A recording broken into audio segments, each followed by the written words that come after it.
الله من الشيطان الرجيم. بسم الله الرحمن الرحيم.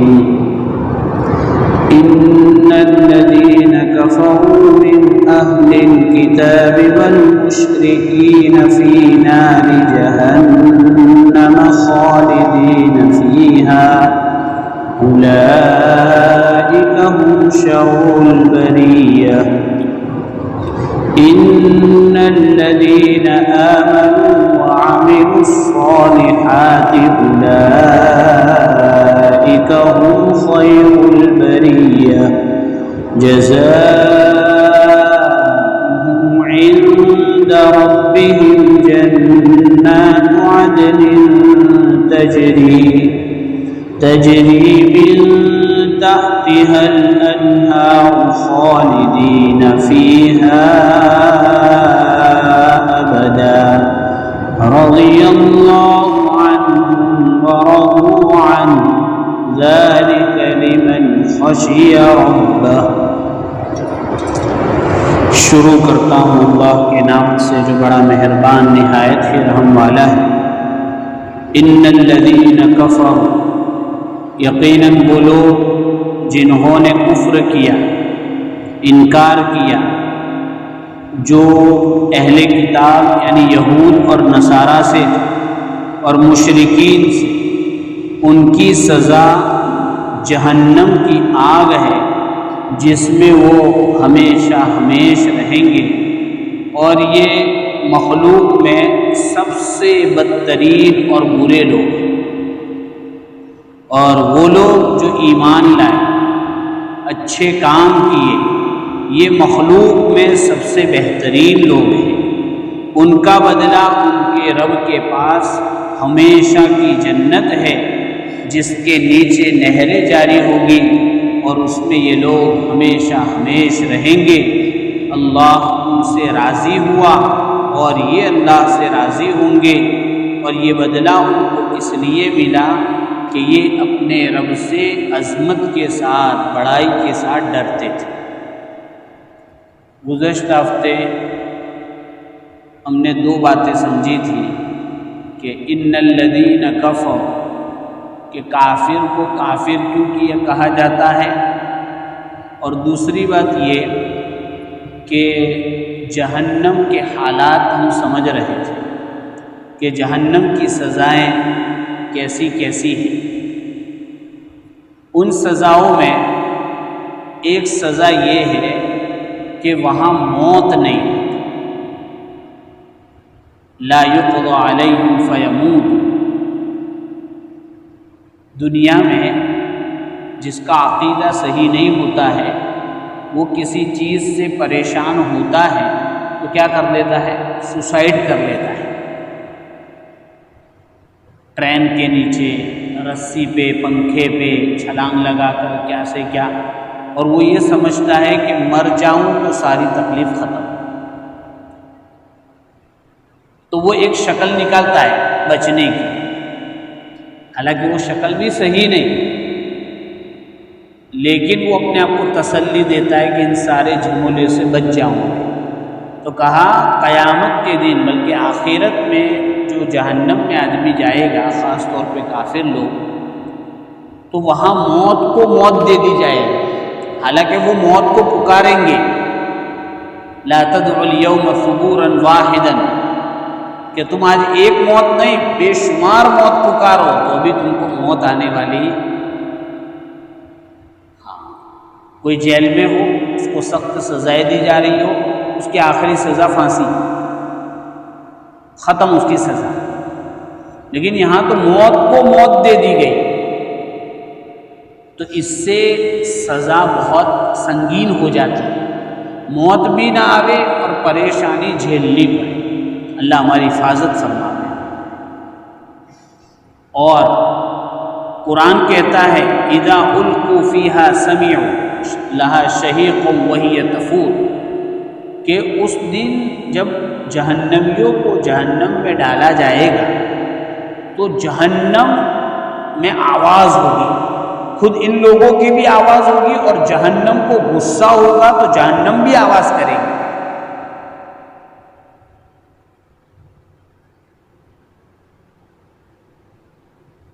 اور اس کے علاوہ اللہ تعالیٰ جہنم سے پوچھیں گے کہ تو بھر گئی؟ حلم تلتی، تو جہنم کہے گی حل من مزید، بھری نہیں، وہ آنے دو۔ یعنی اتنی جگہ ہوگی۔ عربی زبان میں جگہ بتلانے کے لیے یہ سب سے بڑی تعبیر ہے، سب سے بڑی واقعہ رچنا ہے یہ، کہ بہت جگہ ہے اس میں۔ تو یہ جہنم کے حالات تو عربی ہے، لیکن یہ مختصر خاکہ پیش کیا گیا تاکہ ہمیں دو سبق ملے۔ ایک تو یہ کہ ہم اس سے بچنے والے بچنے کے اعمال کا، دوسرا سبق یہ کہ جو کافر ہے دنیا میں اور ان کے پاس عیاشی کے اسباب ہے، حکومتیں ہیں، عہدے ہیں، نوکریاں ہیں، آرام کی ساری چیزیں ہیں، تو ہم رال نہ ٹپکا۔ جیسے ہی جان نکل جائے گی ان کی ساری آسائشیں ختم اور ہمیشہ ہمیشہ کی دوزخ میں جائیں گے۔ تو ایک تو ان کو دیکھ کر رال نے ٹپکانی، بلکہ ان کے لیے تڑپ پیدا کرنی ہے کہ کوئی شکل ایسی بنے کہ ہم ان کے سامنے دین کو پیش کریں اور کہیں ان کو سمجھ میں آ جاوے اور وہ راستے پر آنے والے بن جائیں۔ کیونکہ ہم تو امت دعوت ہے، ہم نبی کے صدقے میں داعی بن کے آئے ہیں، تو ہماری تو نظر ہر ایک پر ہو، دنیا میں آنے والا ہر انسان جنت میں جانے والے بنے، ہمارے ساتھ ہماری یہ فکر ہو۔ پھر دوسری بات ہے ہدایت ملنا نہ ملنا، تو یہ جہنم میں اللہ ہماری حفاظت فرماوے۔ اس کے بعد آگے فرمایا خالدین فیہا، اس میں ہمیشہ ہمیشہ رہیں گے۔ ایک آدمی کو کسی میٹر میں 10 سال کی سزا ہوئی تو کیا سمجھتا ہے 10 سال تو نکل جائیں گے، حالانکہ 10 سال نکالنا کوئی معمولی کام نہیں ہے، لیکن وہ کیا کہتے ہیں 10 سال میں تو سزا پوری ہو جائے گی نا۔ ایک اطمینان ہوتا ہے اس کو کہ چلو 10 سال کے میں بعد باہر آ جاؤں گا، اپنے نئے جیون کو شروع کروں گا، ایسا سوچتا ہے وہ۔ لیکن یہاں تو کہہ رہے ہمیشہ ہمیشہ اس میں رہنا پڑے گا، خالدین فیہا۔ کفر کی بنیاد پر اس کی سزا یہ ہے کہ وہ اندر رہے۔ کیوں؟ اس لیے کہ آپ کو بتایا تھا اس سے پہلے بھی کہ بھئی ملک کا قانون ہے، اس کے خلاف کوئی کرے تو بغاوت ہے، اور باغی کی سزا پھانسی ہے، موت ہے۔ تو یہ پوری کائنات کس کی حکومت ہے؟ اللہ کی ہے، اور اس کا ایک اپنا سنویدھان ہے قرآن۔ اس کے خلاف، اس کے قاعدوں کے خلاف اس کی حکومت میں کوئی کرے گا تو یہ باغی ہے۔ کیا ہے؟ دنیا سزا نہ دے لیکن اللہ اپنی سزا دے گا، تو اس لیے اس کی سزا موت ہے، اور وہ ہمیشہ ہمیشہ۔ بعض لوگ کہتے ہیں کہ بھئی اس نے کفر 40 سال کیا، اس کو ہمیشہ ہمیشہ کی دوزخ کیوں؟ بھئی جتنا جرم ہے اتنی سزا دینی چاہیے۔ تو اس کا جواب یہ ہے کہ بھئی دنیا میں ایک آدمی ڈکیتی کرتا ہے کہ اس کو پولیس والے 1 گھنٹے بٹھا کے چھوڑ دیتے ہیں؟ بھئی جرم کی سزا اتنی نہیں ہے کہ آپ نے 1 گھنٹہ کسی کو مارا تو آپ کو 1 گھنٹہ مار کے چھوڑ دیں گے، ایسا ہے؟ ارے بھئی کسی نے کسی کا مرڈر کیا تو 5 منٹ میں مرڈر کر دیا، اس کی سزا کتنی ہوتی ہے؟ کئی سال۔ تو اس کو بھی پھر 5 منٹ میں چھوڑ دینا چاہیے، لیکن اس کی سزا ہمیشہ کی کیوں؟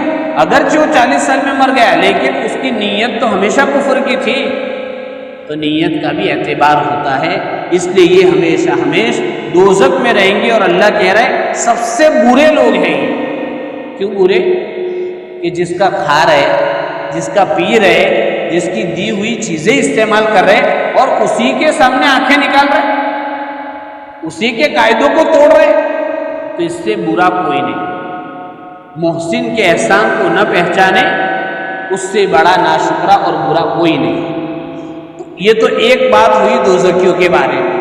اس کے بعد ہے جنتیوں کا تذکرہ کہ جو لوگ ایمان لائے، الحمدللہ ہم سب کلمہ پڑھتے ہیں، اللہ ہمیں موت تک اس پر باقی رکھے، وعملوا الصالحات، اور جتنے بھی اچھے کام ہیں وہ کر رہے، نماز پڑھ رہے، روزہ رکھ رہے، تلاوت کر رہے، ایک دوسرے کی بھلائی کر رہے، جھگڑے سے بچ رہے، پڑوسیوں کا حق ادا کر رہے، بچوں کو اچھی تعلیم دے رہے، بچوں کو اچھا پڑھا رہے، لکھا رہے، اور حلال کما رہے ہیں، سچ بول رہے ہیں، گالیاں نہیں بول رہے، جتنے بھی اچھے کام ہیں وہ کر رہے ہیں، تو اللہ کہہ رہا ہے یہ مخلوق میں سب سے بہتر ہے۔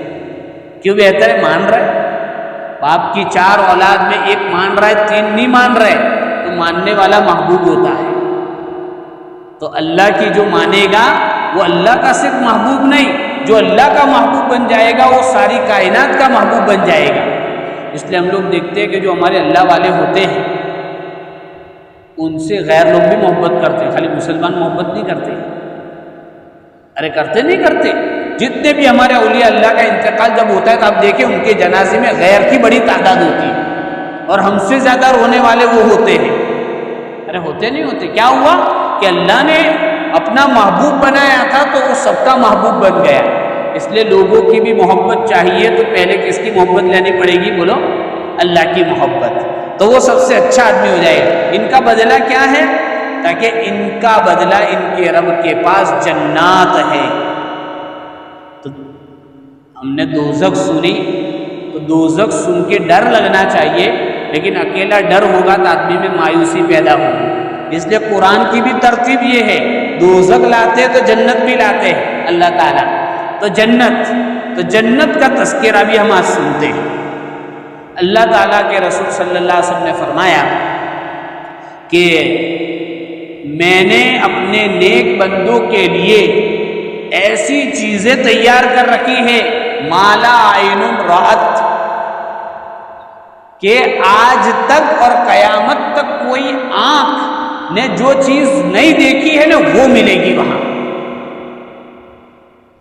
ارے بات سمجھ میں آ رہی ہے؟ اب اس کی تشریح ہو ہی نہیں سکتی ہے، اس لیے کہ آنکھوں نے جو دیکھا وہ بتا سکتی ہے، تو آنکھوں میں تو دنیا میں جتنا ہے وہ بھی نہیں دیکھا۔ تو اللہ تو کہہ رہے کہ قیامت تک کسی بھی آنکھ نے نہیں دیکھا، اللہ وہ دے گا ان کو۔ اتنی بڑی بات ہے۔ بلکہ چلو آدمی ایسے دنیا میں دیکھنے والا تو کم ہی ہوتا ہے، ہمارے پاس جو معلومات ہے، انفارمیشن ہے، وہ اکثر کیسی ہے؟ سنی ہوئی ہے۔ کیسی ہے بھائی؟ امریکہ سب نہیں گئے، میں بھی نہیں گیا، آپ بھی نہیں گئے، مکہ مدینہ میں نہیں گیا، لیکن سن رکھا ہے۔ تو حدیث میں آگے فرمایا ولا اذن سمعت، ایسی نعمت ہے کہ کان نے نہ ابھی تک سنی ہے نہ آئندہ سنے گی قیامت تک۔ تو کیسی ہوگی؟ ان آنکھوں میں نہ دیکھنے کی وہ صلاحیت ہے، ان کانوں میں وہ سننے کی صلاحیت نہیں ہے۔ اور اس کے بعد فرمایا چلو آنکھ کان کا تو ایک لیول ہے، آنکھ جہاں تک دیکھتی وہاں تک، کان سننے کی چیزیں سن سکتی ہے، لیکن دل تو ایسی بھی چیزیں سوچتا ہے جو آنکھ اور کان کے لیول کے باہر کی ہے۔ تو آگے حدیث میں فرمایا ولا خطر علی قلب بشر، کسی کے دل پر اس کا خیال تک نہیں گزرا، ایسی چیزیں اللہ نے بنائی ہیں۔ کیسی چیزیں ہوگی؟ اللہ ہمیں سمجھا دے۔ خالی کوئی ایک مثال کے طور پر آپ کو سمجھا رہا ہوں، ایک نوجوان لڑکا ایک خوبصورت لڑکی کو دیکھ لے تو اس کے خیالات میں کتنا مگن رہتا ہے، ایک بات ہے، حالانکہ اس کو ملنے والی نہیں ہے۔ تو اللہ نے کیسی کیسی چیزیں تیار کر رکھی ہے کہ آنکھ دنیا کی آنکھوں میں سر ہے۔ اسی لیے اللہ نے دنیا میں بنایا ہے، خالی دنیا کا ایک شو روم ہے، ہلکی سی نقل کہ بھئی ایسا ایسا ایسا ہو سکتا ہے، کہ ایسا ہوگا وہ کمپلیٹلی تو کوئی بتا ہی نہیں سکتا۔ اس کے بعد حدیث میں، دوسری حدیث میں فرمایا کہ اتنی جنت اچھی ہے، قرآن کہہ رہا وسارعوا الی مغفرۃ من ربکم، کہ اس مغفرت کی طرف دوڑ، چونکہ مغفرت ہوگی تو جنت میں جائے گا۔ اور پھر آگے فرمایا وجنت، وہ جنت کی طرف دوڑو۔ یہاں دوڑنے کا کہا ہے، نماز پڑھنے کیسے آتا ہے؟ گھڑی دیکھو، ابھی تو اذان ہوئی، ابھی تو 10 منٹ باقی، اس کو دوڑنا ہوگا، بولا پھر دوڑتے ہیں۔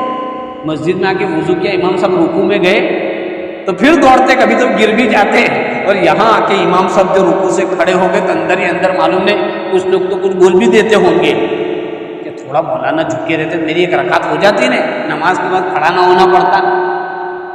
تو وہ دوڑتے، یہ دوڑنا نہیں۔ اذان ہونے سے پہلے حضرت عدی بن حاتم کہتے ہیں، وہ شکاری آدمی تھے، 120 سال کی عمر ملی ان کو، کہہ رہے ہیں جب سے مسلمان ہوا ہوں کبھی میں نے مسجد کے باہر اذان نہیں سنی ہے۔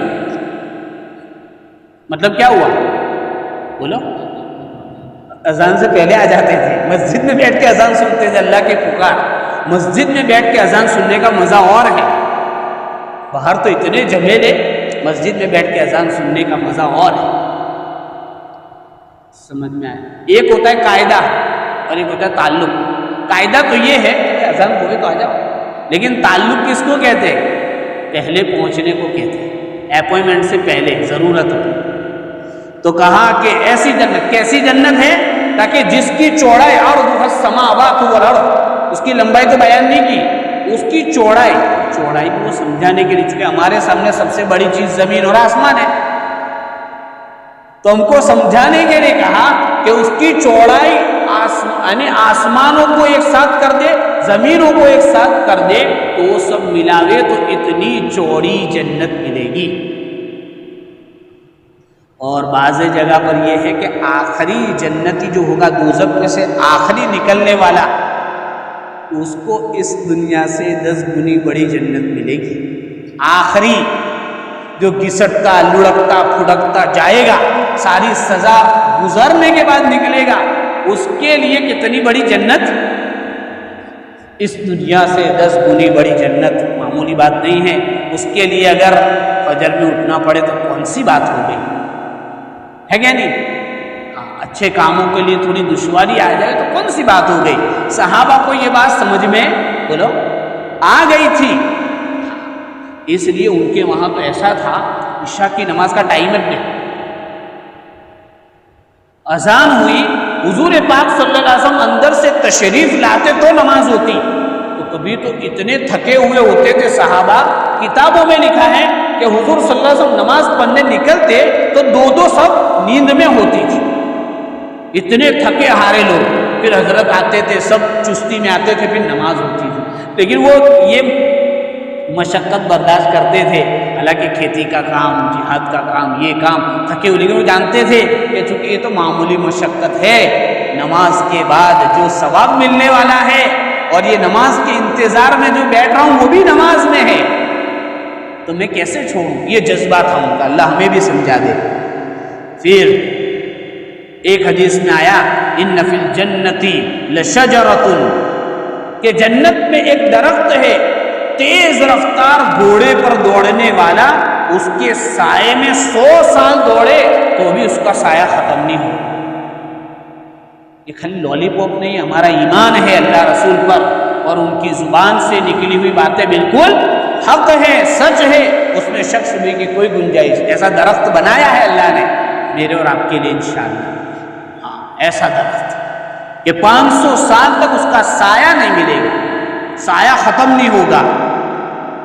اور پھر کہا اللہ کے رسول صلی اللہ علیہ وسلم نے اگر تمہیں دلیل چاہیے تو وَقْرَؤْا إِن شِئْتُمْ وَظِلٍّ مَمْدُودٍ، قرآن کی آیت ہے کہ ایک لمبا سایہ ہوگا، کتنا قرآن نے کیٹیگری بیان نہیں کی، کتنی ہوگی اس کی چوڑائی اور اس کا رقبہ کتنا ہوگا، کتنا چوڑا ہوگا، اس کو بیان نہیں کیا۔ اس کے بعد قرآن میں نہریں بیان کی ہیں، کیسی؟ کہ ایک مومن کو، ایک جنت میں جانے والے کو کتنی نہریں ملے گی؟ تو کہا 4 نہریں ملے گی۔ کتنی نہریں؟ مثل الجنت التي وعد المتقون فيها انہار من ماء غیر آسن، ایک پانی کی ایسی نہر کہ جس میں کبھی بدبو پیدا نہ ہو۔ دنیا کے پانی میں ٹنکی کا پانی کچھ دن کے بعد صاف کرنا پڑتا ہے، مٹکا 2 دن کے بعد صاف کرنا پڑتا ہے، فریج میں تھوڑے دنوں کے بعد صفائی کرنی پڑتی، لیکن جنت کا پانی اتنا خالص، اتنا پیور کہ اس میں کوئی بدبو، من ماء غیر آسن۔ پھر دوسری نہریں کیسی؟ وَأَنْهَارٌ مِّن لَبَنٍ لَمْ يَتَغَيَّرْ طَعْمُهُ، دودھ جس کا مزہ نہ بدلا۔ تو دودھ کیسا؟ بھینس کے تھنے سے وہ کیا بولتے ہیں اس کو، بگونا، برتن، اس میں جانے سے پہلے پانی پہلے اندر تیار ہوتا ہے کہ جو یہ رنگ اندر جانے پھر وہ سفید ہوتا ہے۔ ارے ہوتا نہیں ہوتا؟ تو کہا وہاں کے دودھ میں کوئی ملاوٹ نہیں، اب تو لوگ معلوم ہے چونا سے بھی دودھ بنا رہے ہیں، کیمیکل سے بھی دودھ بنا رہے ہیں، اور کیسی کیسی چیزوں سے دودھ بنا رہے ہیں، اور مخلوق کو پلا کے ظلم و ستم کر کے دواخانے آباد کر رہے ہیں اور اپنی آخرت برباد کر رہے ہیں۔ لیکن جنت میں کیسی نہر، تاکہ وہ ایسا دودھ کہ اس میں کوئی ملاوٹ نہیں۔ ابھی ہمارے بہن بھینسیں لائی تھی تو ہمارے ابا وغیرہ کو دودھ دیتی تھی، لیکن اب کسی وجہ سے بھینس بیچ دی تو میرے ابا کہتے اب تو ایسا لگتا ہی نہیں کہ دودھ پیتے ہو، وہ دودھ پینے کے بعد تو یہ دودھ ایسا لگتا ہے کہ دودھ ہی نہیں پی رہے ہم۔ تو دنیا کی بھینس کا خالص دودھ اگر اس میں پانی نہ پیا ہو تو وہ دنیا کے سارے دودھ کو، وہ امول ہو، سمول ہو، یا کسی کی بھینس کا ہو یا کسی کی بکری کا ہو، سارے دودھ ایک طرف ہو جاتے۔ تو جنت کے دودھ کا کیا کہنا، اللہ ہم سب کو نصیب فرماوے، اس کا یقین نصیب فرماوے۔ تیسری نہر کون سی؟ وَأَنْهَارٌ مِّنْ عَسَلٍ مُّصَفًّى، خالص شہد۔ شہد بیچنے والے اب تو خود مکھیاں ڈال کے لاتا ہے، برابر، پھر کہتا ہے جب نوٹ پہ ڈالو تو جلتا نہیں، آنکھ میں ڈالو تو جلتا نہیں۔ اس کو معلوم ہے کہ جتنی بھی علامتیں کچھ نہ کچھ ملا کے علامتیں پیدا کر دیتا ہے، لیکن وہ فریج میں رکھو تو کیا ہو جاتا ہے، جام ہو جاتا ہے، اور 4 دن کے بعد شکر بن جاتا ہے۔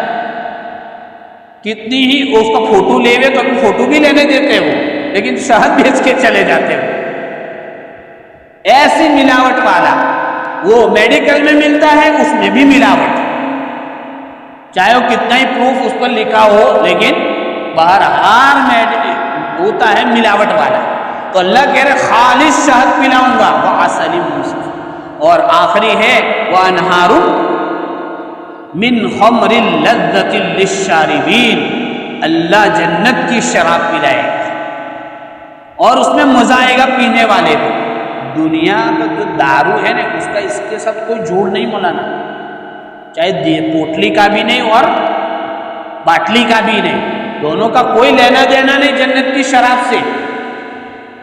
جنت کی شراب کیسی ہوگی؟ خالص، لیکن کب ملے گی؟ وہ دنیا کی شراب اور نشے والی چیزیں چھوڑے گا تو جنت کی شراب ملے گی۔ قرآن کہتا ہے دنیا کی شراب پیتے ماں بہن کا فرق ختم ہو جاتا ہے، زبان سے کیا بولتا ہے پتہ نہیں۔ قرآن کہتا ہے لا یصدعون عنہا ولا ینزفون، اس کے ماتھے میں بھی خرابی نہیں آئے گی اور ادھر ادھر اول پھول بھی نہیں بکے گا، اور اس کی چلنے میں بھی اس کی سٹائل نہیں بدلے گی۔